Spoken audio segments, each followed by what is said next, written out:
go. Yeah. That was me, but the week itself was fine. You look Good. in quite a cheerful mood. You look. I was going to say, I feel like it's kind of a follow-on from what we were talking about last week. I feel like my plug's been pulled out this week. It feels like I'm on cheap batteries from the £1 store.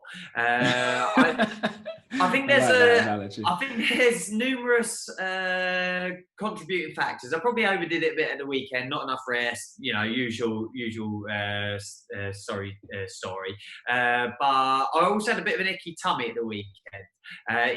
We couldn't quite work out what it was from because none of the other girls in the family had it or that. I was in the garden. I probably licked my finger or something, didn't I, or something like that. So I had an icky tummy. So I don't know if it's a rebound from that and other things, but I just feel like someone's just pulled the plug, and I'm not physically tired. If anything, I feel physically really fit at the moment, and energy wise on that I'm all right, but just mentally, and I've just found it difficult to focus on anything, really get my teeth into anything. I've got things done this week, but tonight I'm gonna have to stay up late just to get things done that should have been done this week, and it's that doesn't then help it. So it kind of follows on from what we were talking about last week. I'm not tired, but I think maybe a little bit emotionally, a bit with the whole thing and everything else. So I wouldn't say I'm sad or angry or anything like that. I just a bit, the plug's been pulled a little bit this week, I feel. Yeah, it's one of those things that I really wish I tracked from the start, because I get the feeling if you looked at it like on a chart over time, it would just go like this. It would just be waving. And again, it's so difficult to pin it on anything in particular. You just wake up some days thinking, and you wake up other days just going, let's go. There's nothing I could say, yep, that's the reason I'm in this mood. That's the reason I've switched into that one. I guess it's just human nature. I think it's like that all the time anyway, but it's a little bit amplified at the moment because of the way things are. Because of the serious scenario, the serious situation that we're in. It's not a normal or usual day, is it? No, and you have more opportunities to be shaken out of it in a normal day, because you might interact with someone during the day who will pull you out of it. So you might start bad day, but then you go to work, whatever you do, and someone's there with a big bright smile, and it just changes your whole attitude. Whereas if you're at home and it's the same thing for a lot of the day, I think that's where we can end up. The mood you wake up with just carries with you. We get to smack someone in the face and it gives us a big smile, doesn't it? Yes, that was something I wanted us to discuss today, because I got to hit some pads this week properly, and stuff came out that you didn't even know was in there. And it's been a while since I've had that much stuff pent up, because I've just always had the opportunity to hit stuff. And I've always had it as an option that if things get a bit stressful, I just find something to hit it until I don't feel stressed anymore. But that's been a bit trickier, with everything that's going on. And I wanted to talk about stress relief, because for me, I don't know what I would do if I couldn't hit pads and hit bags. I can't fathom another way to do it. I know a lot of other things I enjoy, but nothing releases the pressure valve quite like hitting stuff. Nah. I don't know if do you have the same? Completely. And hitting other people that are giving it back to you as well. It's even better. It's a mutual thing then as well. And taking those heavy shots, and I know a lot of people would be like, oh, what's all that about? But completely, 100%. There's a great YouTube channel that just where's our martial arts bell? We're going to talk about martial arts for a second. I'll get us a proper bell for next week. But there's a great YouTube channel that it was my teacup and a metal ruler. Oh yeah, I was going to say, it didn't sound like not the greatest.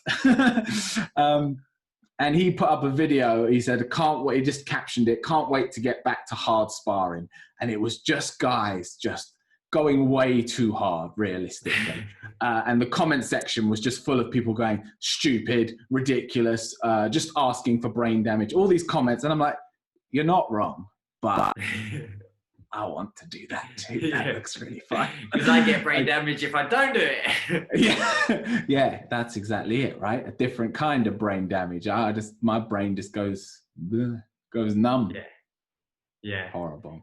Yeah, stress relief. Now you've That's said the it, thing. actually, it makes you think slightly. I've been on a bit of journey with that whole contact, or shall we call it sparring thing as well, Yeah. because I've in recent times really adjusted my. Looking back, I used to do it for my own gratification. Wrong word, maybe for my own release. I would do it for my own release. Let's say sparring with another person in particular, and Yes. for my own release, my own dominance in what I was trying to achieve sport-wise as well. And I would never intentionally hurt anyone, because that's not our game. We're not full contact fighters. We're scoring point fighters. But I would always want to dominate. Quite often it would mean you'd hurt someone because we're kicking punching at the end of the day. Mhm. But in most recent times, as a coach in particular, I've really switched it, and I fight now the majority of the time to benefit the other. And recent times it has been with CC and some of the younger people, so you can't go heavy anyway. And I've realised they've benefited more by me changing the way that I spar them. And then, literally from round to round, I'll change what I'm doing. Then I'll go a bit heavy. And then you find, you'll be with someone and they are all getting a bit bigger now. Like Cece's got a lot stronger since this COVID thing. She hit me with a psychic last night. It's like, ugh. And it's like, okay, I'll start switching it on more. So yeah, I've been on a real journey. It's been a really interesting curve. And then my actual relationship with sparring itself, like after my dad passed, and it was the most connection there I would have with him as well, in a sense that we would always spar or train sparring, and it was really an emotional thing. I didn't go to it for quite a while because it was almost too painful emotionally Yeah. to go to. And Again, then it's opening doors, isn't it? That yeah, are associated with certain things. And then going back even further, I can remember, like after my mum's passing, these weren't necessarily sparring, but more like on bag work. There was one night in particular at Pound Hill, where we used to train on a Thursday night. We'd be training like later at night after all the classes, like 10, 11 o'clock at night. And Dad got the bag and he's like, oh, just let it out, just let it go. We probably did about 20 minutes of like full on grief screaming, hitting and punching a bag. And then this, I don't know if I ever told you about this, but this guy, older gentleman, turned up at the door and like knocked at the door. And we went over, and we're not like, what you want to, we're peaceful martial artists, aren't we? We were just controlling letting it out on Expressing the bag. yourself. Yeah, expressing ourselves, that's the word. And I said, oh, you're all right.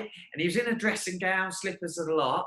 And he said, oh, I live next door. Do you mind if you can just keep the noise down a bit? And I didn't go into the full detail, but I explained, oh, we're doing a certain exercise. Yeah, please excuse us. We would normally do it. And he's like, well, actually, I've been meaning to say it for a while. And then I realised we've probably been doing it for about 10 years. And he's finally got... one night where we went obviously over the top, he's finally got up the courage to come and say something to us. Oh, so kudos to that guy. I had to walk my make sure he didn't get mugged or that, and it's like, oh, bless him. Yeah, so that was quite funny in a sense. And then bag work at times again after mum passing away. I remember doing it just to sort of get to a point of I wore all the flesh off of my knuckles and went a couple of weeks without scabs and everything on the knuckles. So I've been on you bring it up, like whoa, whole journey with that.